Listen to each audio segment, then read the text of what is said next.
Guillermo, gracias por estar con nosotros. No, gracias y gracias por el café, ¿eh? Que está bien, ¿no? Sí, buen café, buen Ojo, café. no es cualquier cosa. No, no, buen café. Hoy alguien me dijo, Feletti es el nuevo Guillermo Moreno. No, no, porque no podría hacerlo en términos de aptitud personal.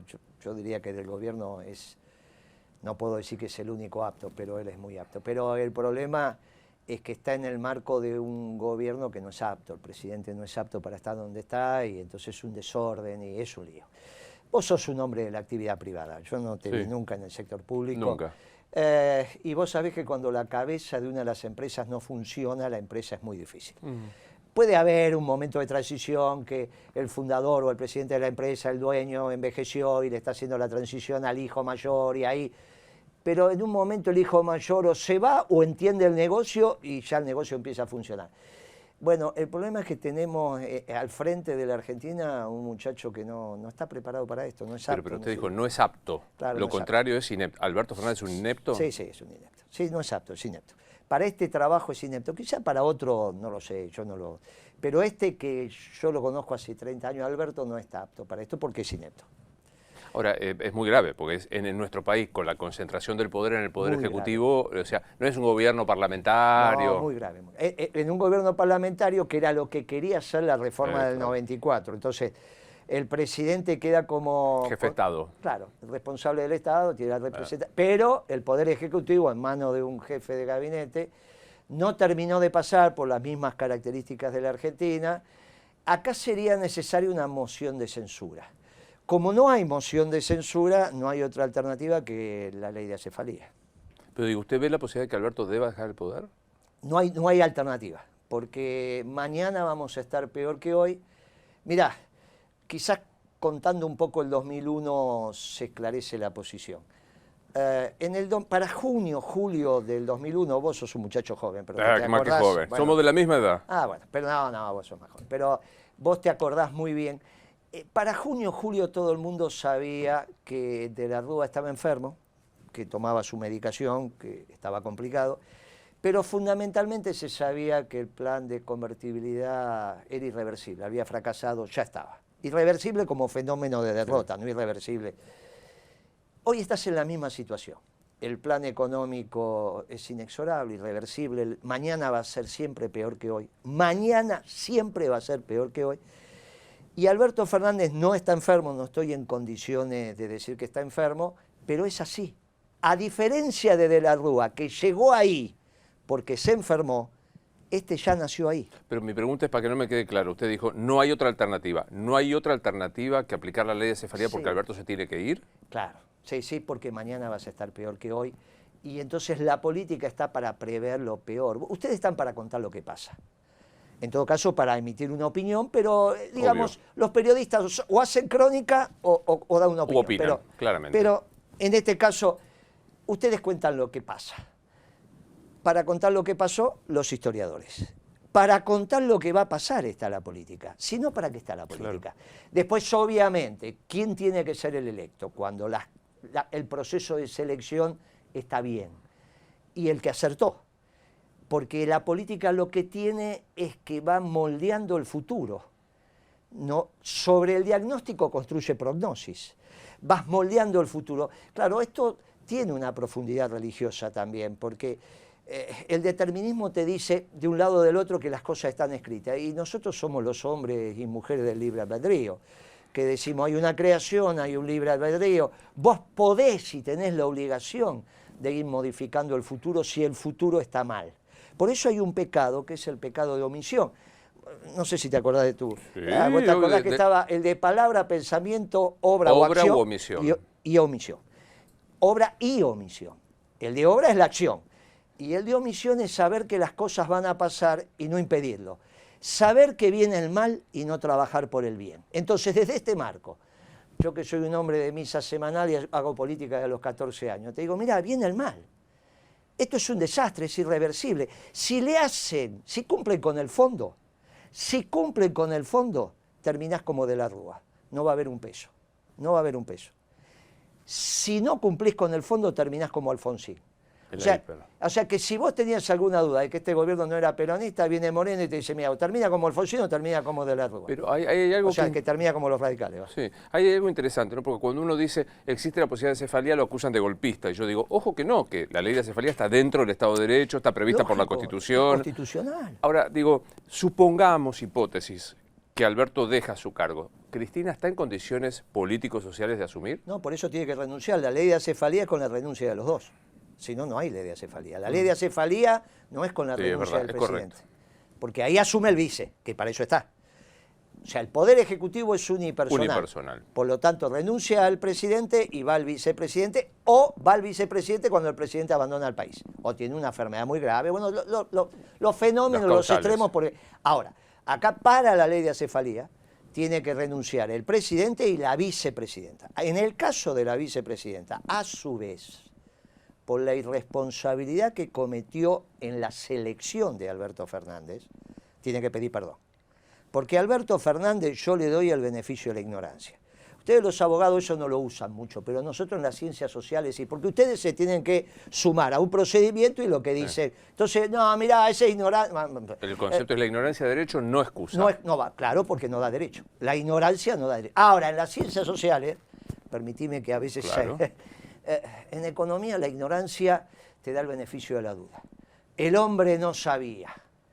Por ejemplo, cuando uno evaluaba el gobierno de Menem y Cavallo, a Cavallo no le podés dar el beneficio de la duda. Él sabía con precisión lo que hacía. A Menem, obviamente no voy a hablar de un muerto, no corresponde, pero a Menem en la política, y los peronistas le dábamos el beneficio de decir, mirá, no es economista. En este caso, Alberto tiene el beneficio de la ignorancia, cosa que no tiene Cristina. Los dos tienen que renunciar, pero a su vez Cristina tiene que pedir humildemente perdón al pueblo. Usted dice, la única opción para no llegar a una catástrofe... Claro, hay que evitarla. Para evitar la catástrofe, que renuncien Alberto Fernández y Cristina Fernández. Y ahí vamos a una asamblea legislativa con un gobierno que yo creo que tiene que ser un gobernador veterano peronista, no hay otros, porque los radicales no se van a hacer cargo, los del PRO es obvio que tienen que esperar. Por lo tanto, un gobernador peronista que con un equipo peronista, que los que hablamos no tenemos que estar, los que hablamos no estamos, es al revés del periodismo, acá los que hablamos no estamos, los que desencadenan el proceso no tienen que estar, pero en términos políticos, un gobierno peronista desde Pichetto hasta Moreno, pasando por todas las, como vos los quieras llamar, la sala del peronismo. Un veterano gobernador, no sé, veo y pocos. hay 4 o 5, no hay muchos más. más. Bueno, buscá, no es el caso de dar nombres, pero... Schiaretti. Bueno, San Luis, La Pampa, un exgobernador veterano, en el norte tenés otros. Se tienen que arreglar entre ellos, porque acá no es solo las características que pueda decir yo de veterano y peronista y que hayan pasado el 89 y el 2001, eso es condición suficiente. La necesaria es que estés bien de salud, que tengas equipos, que te atrevas. O sea, hay un montón de temas que tu familia te banque. Porque acá hay que, ojo, vos la has entrevistado a Chiche y a vos te ha contado cuando dijo, ojo, que Duhalde le preguntó en la quinta cuando pusieron el río, ¿te acordás? Sí. A mí me lo dijo, a vos también. Sí, claro. Salió un día a caminar y, che, ¿quién puso este río acá? ¿Cuándo lo hicieron? Ojo que trabajar de presidente no claro, en plena crisis. ¿Hay riesgo de hiperinflación? Y si no acordás con el fondo, no cumplís el acuerdo con el fondo, sí. O sea, si el acuerdo que hiciste no lo cumplís, en marzo lo cumplieron, sí, desde ya, porque están bajando la emisión. Por eso te digo, si cumplen con el fondo, vos tuviste en el primer trimestre en alimentos arriba de 20% de inflación. Y no hay plata, y vos sabés que es el primer lugar donde no hay plata es abajo. Y encima achicaste, contrajiste la base monetaria, tuviste inflación en dólares. O sea, vos a la inflación local le tenés que subir la inflación de que se revaluó el peso con respecto al dólar. Con lo cual, los alimentos, tuviste una inflación de arriba del 20% y menos plata. Vos porque no tenés cobradores.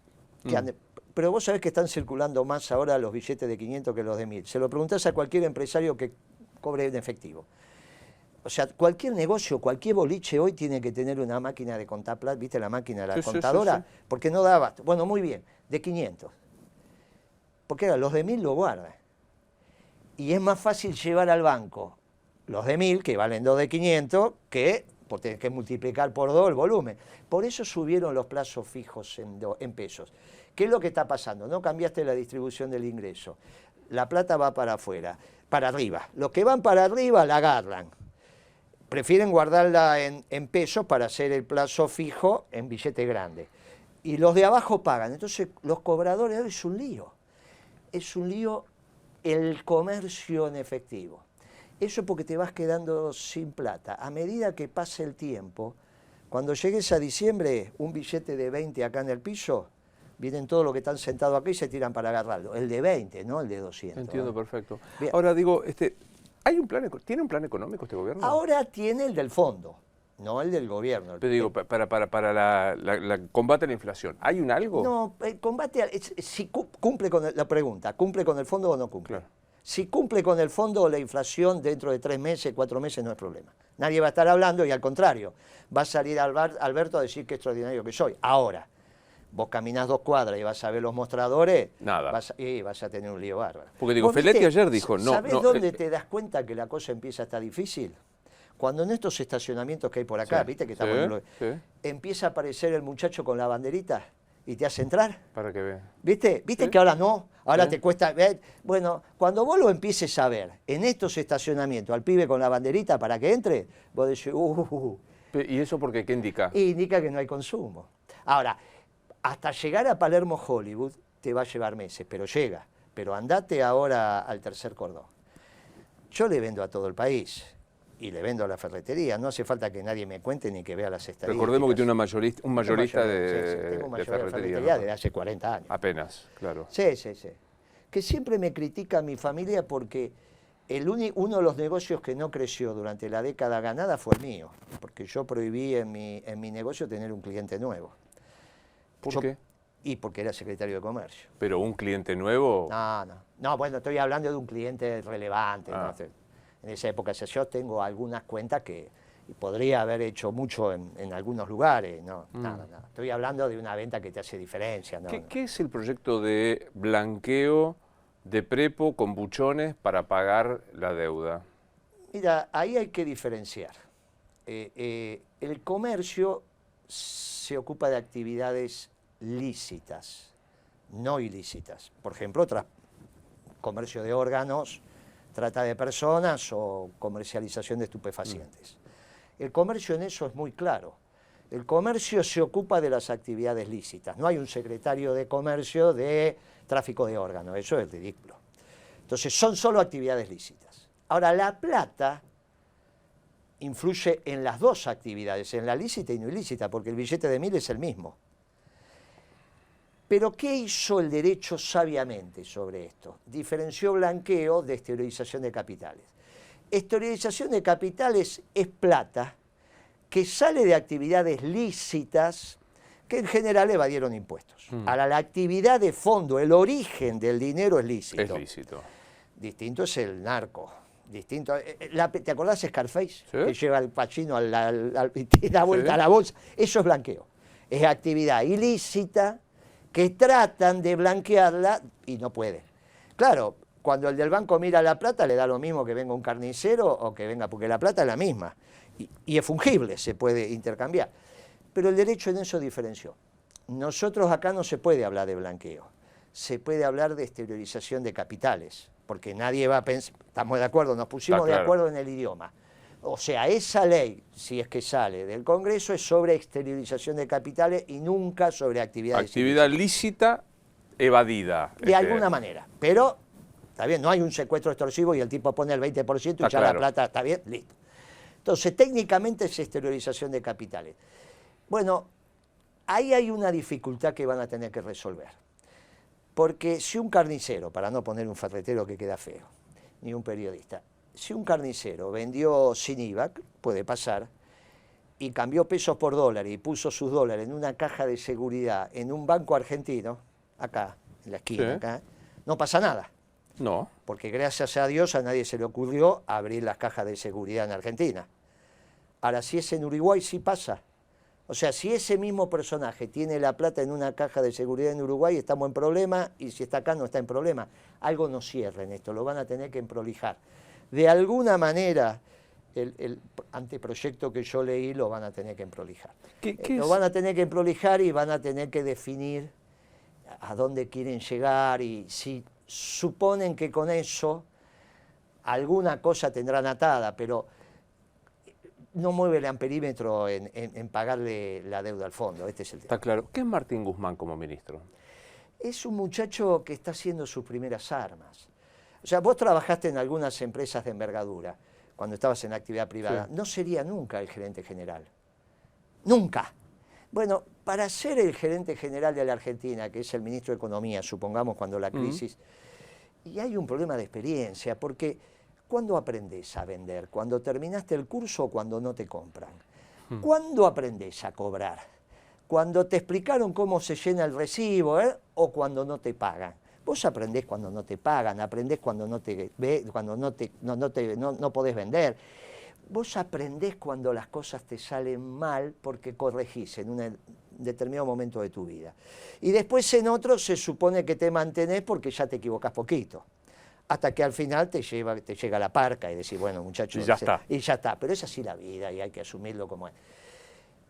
Guzmán, 60 días antes de ser ministro de Economía, estaba haciendo las compras en Estados Unidos.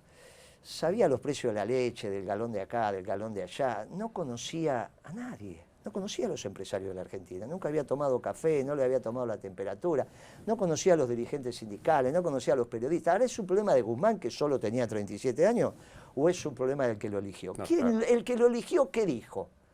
Fue al Congreso y suelto de cuerpo, dijo, hicimos un gobierno de científicos. Hicimos, se incluyó. Y yo cuando lo escuché, los compañeros estaban y me dijeron, porque vos está claro que el método de conocimiento científico no es para el Poder Ejecutivo, que toma 50 decisiones por día. Vos ya llegás sabiendo. El científico investiga, tiene la formación de base, va por ensayo y error porque tiene hipótesis. Esta es una disciplina que no hay ensayo y error. No, el presidente dice, voy a ver qué pasa y subo la tasa de interés. No, pero la gente la va a pasar muy mal. Ah, entonces cambiamos. No, no hay ensayo y error. Vos tenés que llegar con un bagaje de conocimiento, pero él lo eligió. El pibe es un audaz, porque vos a determinada edad, sos como los gatos, no le tenés miedo al peligro. Viste que los gatos no le tienen. No, claro. ¿Cuánto hace que no habla con Cristina? Ya hace bastante. Sí. Háblele, si lo estuviera No, viendo. yo ya se lo dije, pero se lo puedo decir ahora también, Cristina. Dos temas, con mucha humildad y con mucho respeto. Una irresponsabilidad, como se lo eligió Alberto. Por esa irresponsabilidad hay que renunciar y hay que pedir perdón. Renunciar porque es un gobierno fracasado, antes de que sea tarde, Alberto y ella. Pero Cristina, a su vez, con todo el respeto, nunca la tuteé, tiene que pedir perdón. Si pide perdón, yo creo que el pueblo argentino y sobre todo el pueblo peronista le va a poner el manto protector. Porque son 8 años, 6, digamos 8 de un gobierno exitoso, es una expresidenta, pero tiene que pedir humildemente perdón. La última carta es al pueblo argentino perdón. No son las actitudes y no, mirate. Está muy divertido mandar un libro donde vos le explicás al presidente que en términos internacionales no hay ni amigos ni enemigos, sino intereses. Claro, si vos estás en la calle y entra un competidor tuyo a vender, que vende lo mismo que vos, y vos, muchacho, es la vida, es la vida. Entonces vos sabés que en el mundo solo hay intereses. Ahora, si vos al presidente, después de 2 años, le tenés que mandar un libro para que se tome en cuenta que no hay amigos ni enemigos, sino que hay intereses. Bueno, ahora con Rusia lo descubrió en un instante, claro. ¿no? Algunos del Alberto. Mirá si Putin le hubiese hecho caso y empezaba a hacer negocio en Hispanoamérica de la mano de Alberto. ¿Qué hacía ahora? Algunos, si es que el albertismo existe, que yo escucho el albertismo, digo, bueno, concedamos. No existió el kirchnerismo, imagínate. A mí Kirchner me decía, Moreno, nos dicen kirchnerita cuando nos quieren bajar el precio. Claro. Y yo le decía, y obvio que no existe el kirchnerismo. ¿Dónde están las 20 verdades kirchneristas? ¿De qué estamos hablando? ¿Cuál es la doctrina? Nosotros somos peronistas. En el sector que está al lado de Alberto dicen es durar y llegar hasta el 2023. Y yo les digo, muchachos, la verdad que el peronismo es la primera vez que discute su sobrevida. Mirá, a nosotros nos mataban y no dudábamos del éxito. ¿Viste? Estos peronistas nos mataban, nos torturaban, nos tiraban vivos de los aviones y no dudábamos del éxito, porque somos gente de la trascendencia. A nosotros nos supera el proyecto, nos supera la doctrina y alguien, alguno de los nuestros, llevará la bandera a la victoria. Bueno, hoy el problema es que cuando te juntás con los peronistas no podés garantizar esto. Yo hice ayer un acto en Boulogne, le digo, yo les garantizo la lucha, no les garantizo el éxito, porque este gobierno es un desastre y por más que yo venga acá y todos los días vos me entrevistes, no alcanza para decir que este no es un gobierno peronista, porque lamentablemente Cristina hizo una carta cuando perdieron las PASO que decía: la derrota histórica más importante del peronismo, lo podría haber obviado. ¿Qué necesidad tenía de caracterizar al Ahora, gobierno usted como los peronistas son difíciles, ¿no? Porque cuando les va bien es peronista, cuando les va mal, este no es peronista. No, mirá, yo no es así. A nosotros, yo te digo, nos fusilaban acá en muchos lugares y morían gritando viva Perón. No, no es así. No es cierto. No es cierto lo que vos decís. Nosotros lo caracterizamos a partir de las decisiones que toma. Pero digo, ¿Menem fue peronista? Menem fue no hay duda, fue un peronista neoliberal. Porque el mundo en ese momento, por eso yo lo miro con misericordia, Menem asumió 3 meses antes de la caída del muro de Berlín.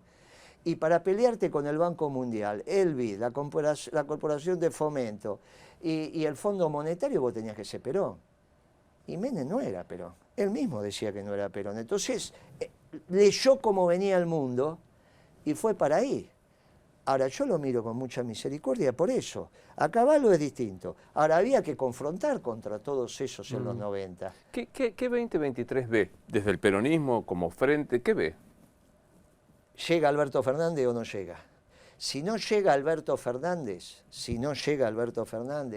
y entonces tenemos un gobierno de coalición, no es de coalición, un gobierno, pero ¿cómo sería el gobierno peronista para terminar el mandato de Alberto? Yo quiero un gobernador peronista, veterano, con todo el peronismo atrás, con los órganos de control en manos de los radicales o del PRO. ¿Está bien? Los órganos de control, porque el hombre es bueno, pero si se lo... ¿Está bien? Dijo Perón. Dijo Perón. Entonces, los órganos de control, allá.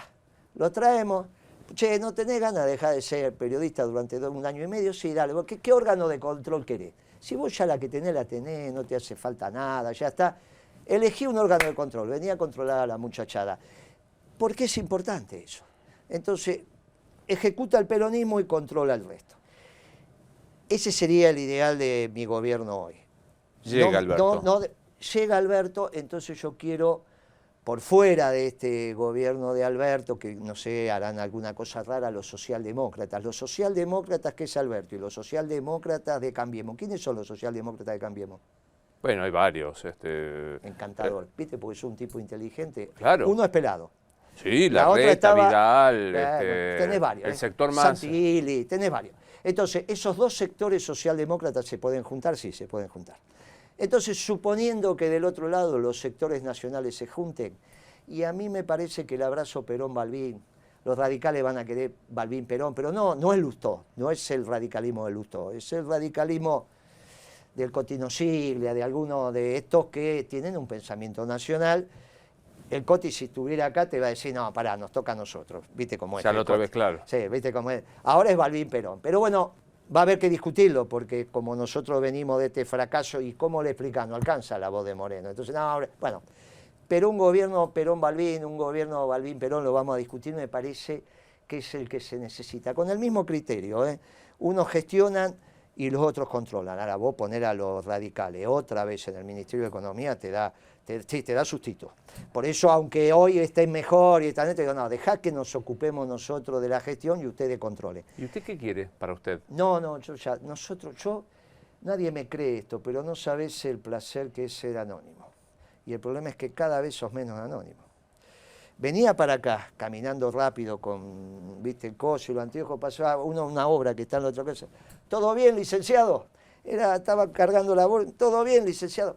Vos no sabés, digo, sí, ahora, no sabés la felicidad que te da el anonimato. Vos lo sabés, porque ya tampoco sos anónimo, salvo en algún lugar, por ahí, pero... No, entonces nosotros ya estamos pagos. Nosotros, mira, nos tuvimos que dedicar a esto, que te quiero decir en la política, porque yo soy economista, nos tuvimos que dedicar porque nadie hablaba. Durante el gobierno de Macri nadie hablaba. Arrancó Alberto Fernández diciendo que Prat Gay era un excelente ministro de Economía. Alberto Fernández lo dijo la primera semana. Sí. Bueno, o sea, todo lo que digo está documentado. Nadie hablaba. Del otro lado, la muchachada, Massa se había ido con Macri a Davos, y Macri decía, acá está el futuro presidente del Partido Justicialista, que es la oposición, ¿te acordás? Perfectamente. Y yo salí a afiliar a los compañeros, decir, muchachos, se quieren quedar con el peronismo esto. Y ahí tuve que salir a la cancha porque nadie salía. Del otro lado, ¿por qué no salió la Cámpora en ese momento? O Cristina, porque estaban con esa historia del tercer movimiento histórico. También me decís, sí. ¿Te acuerdas que ellos hablaban del tercer movimiento histórico? Sí.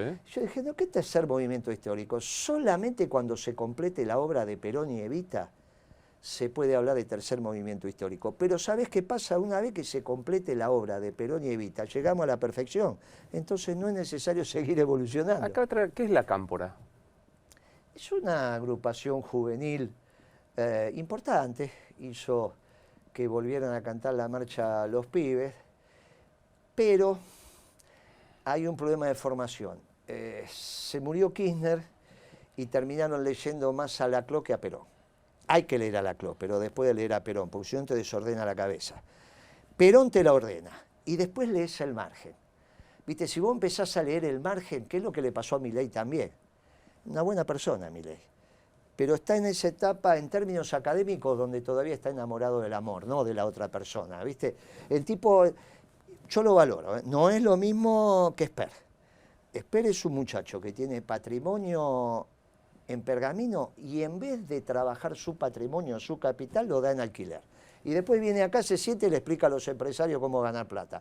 Es raro, es como si yo mi negocio se lo diera a otro para que, muchacho, no, tu patrimonio, no hay nadie mejor que vos para manejarlo, te equivocas. Si vos ponés el patrimonio tuyo en manos de otro, yo dudo. ¿Viste? Viene un consultor acá y te dice, no, vos tenés que hacer esto, esto, ¿y vos qué tenés? No, yo tengo unos campos en Pergamino, ¿y qué hago? No, los alquilo. Y vos te lo quedás mirando y decís, ¿de dónde saliste? Y Milei, en cambio... Milei tiene un desfasaje entre su edad cronológica y su madurez académica. Entonces, su edad cronológica ya pasó, la edad del pavo, y lógico, y es una muy buena persona. En términos académicos, todavía está enamorado del amor. ¿Cuándo estás enamorado del amor? En la edad del pavo, a los varones y las mujeres. Sí, ¿Cuándo estás enamorado de la otra persona? Tu primera novia, no importa. Y todo contigo. Después vas creciendo, viene una etapa de contigo pan y cebolla, que aguantas muy poquito, y después ya te das cuenta que hay que vivir de... Bueno, él cuando llegue a esa etapa, pasamos pan y cebolla, yo tengo la esperanza que se haga peronista. Pero esos son los extremos. De los marxistas es difícil que se hagan peronistas, pero primero hay que leer a Perón. Por eso los pibes primero tienen que leer a Perón, porque esto te centra en la vida. Y después Laclau. Y después, bueno, un poco más también, vos podés leer a Trotsky, podés leer a Marx para allá. De este lado lees a Adam Smith y terminás leyendo la escuela austríaca. Pero primero te centra Perón, te ordena, y por eso es una doctrina superadora. El peronismo es profundo. Es muy profundo. El peronismo es el nacionalismo de inclusión, que supera como doctrina todas las categorías europeas.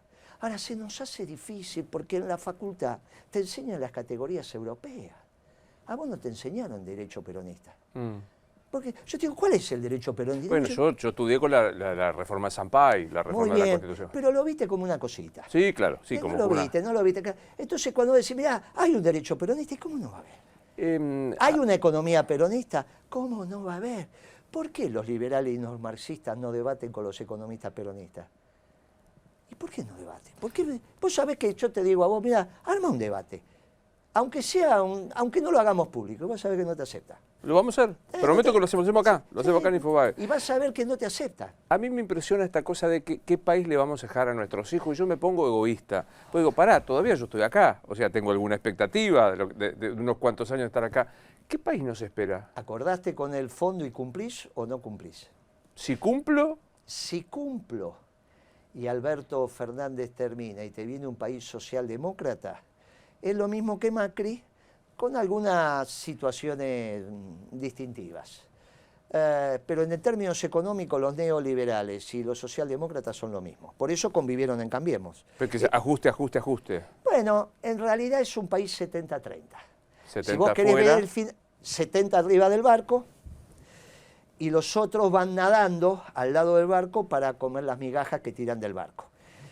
Obviamente que nacen, y ya nacen pobres, y mientras les dé el lomo van nadando al lado del barco, abriendo la boca a ver qué cae. Es Brasil, es Chile. Chile es el ejemplo típico y Brasil también. Nosotros lo dijimos hace mucho tiempo, que Boric iba a poner de ministro de Economía un neoliberal. Y ahí está. Y ahí está. Iba a fracasar. Esto es muy peligroso para la Argentina, porque el que va a ganar, el espacio político que puede ganar es antiargentino y quiere discutir la Patagonia de vuelta. Quiere discutir la Patagonia de vuelta. Dijo, cuando discutimos la Patagonia con los argentinos estábamos distraídos, la guerra con Perú. Pero no lo dice Moreno, lo dice el 45% que sacó el candidato que salió segundo. El otro sacó 55%, pero este va a fracasar y queda este. Y del otro lado tenemos a los británicos. Pero lo central es el reparto de la Antártida. Yo estaba diciendo hace algunas semanas atrás, por el conocimiento mío, la información, que en la próxima década se repartía la Antártida. Vinieron los muchachos del instituto, me dijeron, está perfecto lo que dice, pero sáquele 5 años, en el próximo lustro. Y esto es lo que empieza a pasar. Por eso hicieron la base militar de Malvinas, por eso hicieron el eje militar Ascensión Malvinas los británicos, por eso hicieron el AUKUS, que es el Tratado de Defensa Australiano, Reino Unido, Estados Unidos. Ese Tratado de Defensa es básicamente antichino, pero en ese esquema está Malvinas y se hizo cargo Brasil del Atlántico, Gran Bretaña del Atlántico Sur. ¿Por qué te dije Brasil? Porque la hipótesis de defensa brasilera, y por eso pedía sentarse con asiento permanente en el Consejo de Seguridad, era el Atlántico Sur, de eso nos hacemos cargo nosotros, decían los brasileros. Y nosotros teníamos un problema, porque para decirle no, bueno, de un zarpazo le dijeron ni Argentina ni Brasil, ni Angola ni Sudáfrica. Se hace cargo la Gran Bretaña y por eso el eje es Ascensión Malvinas. Y vos lo ves, en ese esquema, y se lo digo con humildad también a los muchachos de la Pampa Húmeda en la zona núcleo, mire que ahí hay mucha concentración de soja. ¿Sabe cuánta soja vamos a hacer este año en kilos? No. 42.000 millones de kilos. Somos 45 millones, o sea que casi te toca 1 kilo por año. ¿Está bien?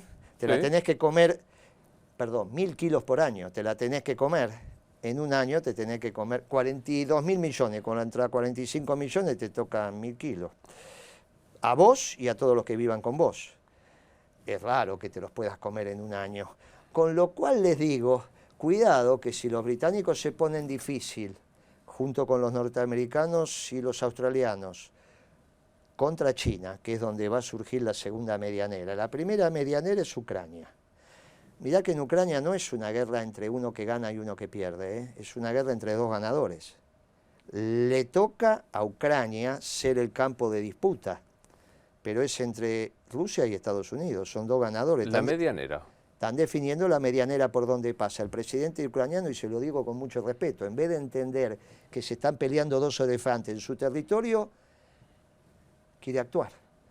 Y él tendría que haber encontrado la solución que encontraron los finlandeses, los suecos, aquellos países que entendieron que tenían su identidad pero que no se podían meter, los famosos estados tapón. Esto se entiende, un poco Uruguay. En vez de asumir eso, asumió que con el respaldo de Occidente iba a poder contra... Lo mismo que Galtieri.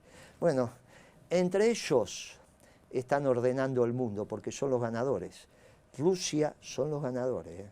Esto que vos le estás leyendo en la prensa de lo que pasa en la guerra no es la crónica, son todas opiniones. No hay crónica ahí, ¿eh? No hay una crónica. Es necesario que aparezcan los cronistas para que vos puedas tener un panorama de lo que está pasando. Está claro. Mi opinión es que entre dos ganadores. Ahora, si los perdedores son los alemanes y los franceses en Europa, en Asia, ¿quién es el perdedor? ¿Alberto Fernández el peor gobierno desde la recuperación de la democracia? ¿Quién sería el perdedor en Asia? Esto es muy importante porque si el perdedor en Asia es China y la medianera va entre Taiwán y China y la manera de ganarle a China no es militar, es con energía y alimentos. ¿Y qué le vendemos nosotros? Alimentos. Muy bien. Capaz que tenía razón Mao. Para que todos los chinos coman lo mismo, tienen que comer pasto. Ahora no comen pasto. ¿Alberto Fernández el peor gobierno desde la recuperación de la democracia? Sí, claro. Sí. Mirá que hay que ganarle a Macri, ¿eh? Todos pensábamos que Macri era el peor gobierno y vino Alberto. Una barbaridad. Gracias por venir. No, gracias. Un placer verlo. No, el placer fue mío. Así Gracias seguimos. por el café. Por favor.